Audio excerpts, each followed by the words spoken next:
Hello, this is Dr. Paul Cottrell, and I'm going to be doing Parah Adumah Chapter 6 by Maimonides. So let's begin.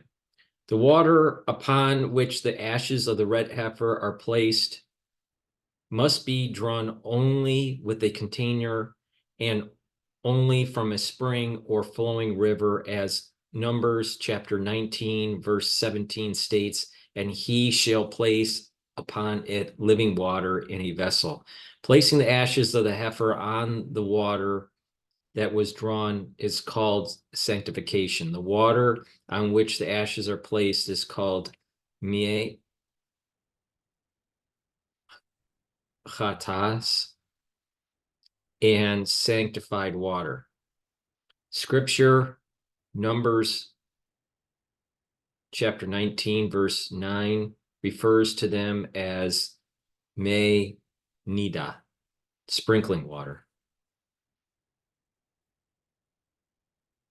Everyone is acceptable to draw the water for the ashes of the red heifer except a deaf mute, an intellectually or emotionally compromised person, and a minor.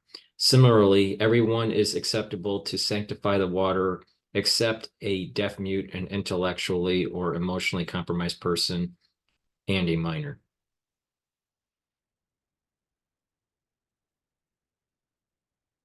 One must draw such water and sanctify it only with a vessel, and one may sprinkle the ashes only from a vessel. Drawing this water and sanctifying it is acceptable at night, but the sprinkling and the immersion of the hyssop in the water is acceptable only during the day. The entire day is fit for sprinkling and this immersion. One may draw this water, sprinkle it when mixed with the ashes, and sanctify it with all vessels, even vessels made in animal turds, stone, or earth, or a ship. This applies to earthenware utensils and all other utensils.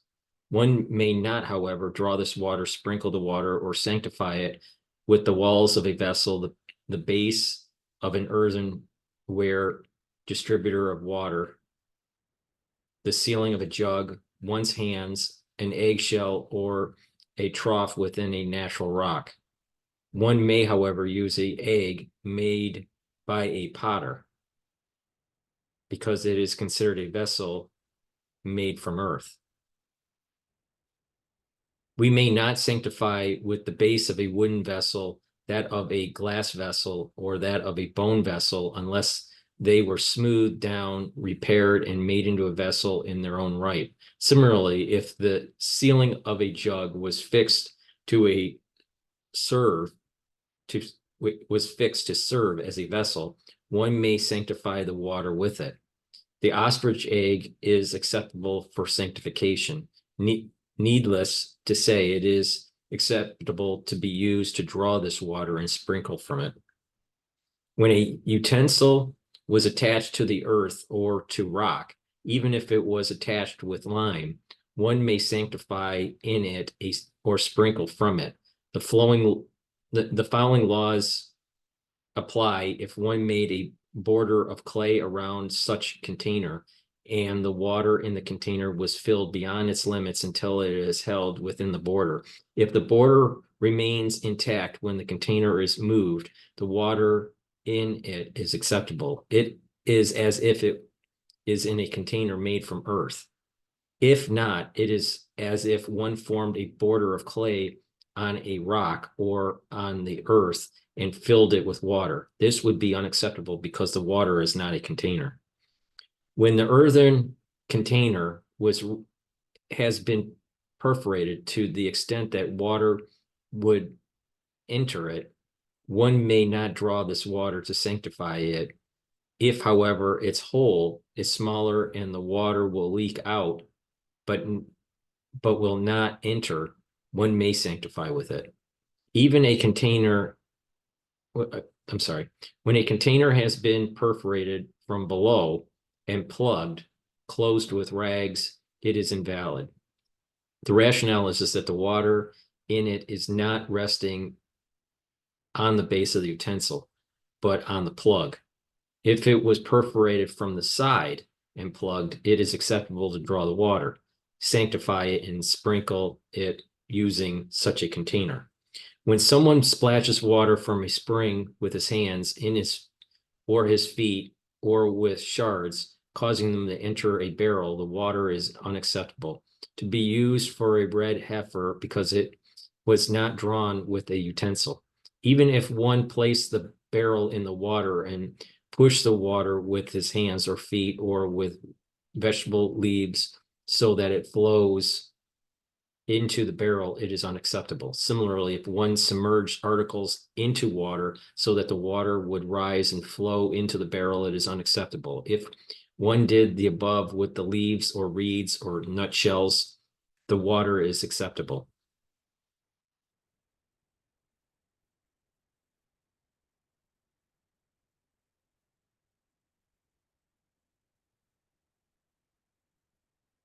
If this, I'm sorry, this is the general principle. If one uses something that is fit to contract ritual impurity to help move the water so that the container will become full, the water is unacceptable. If one used something that is not susceptible to ritual impurity, it is acceptable.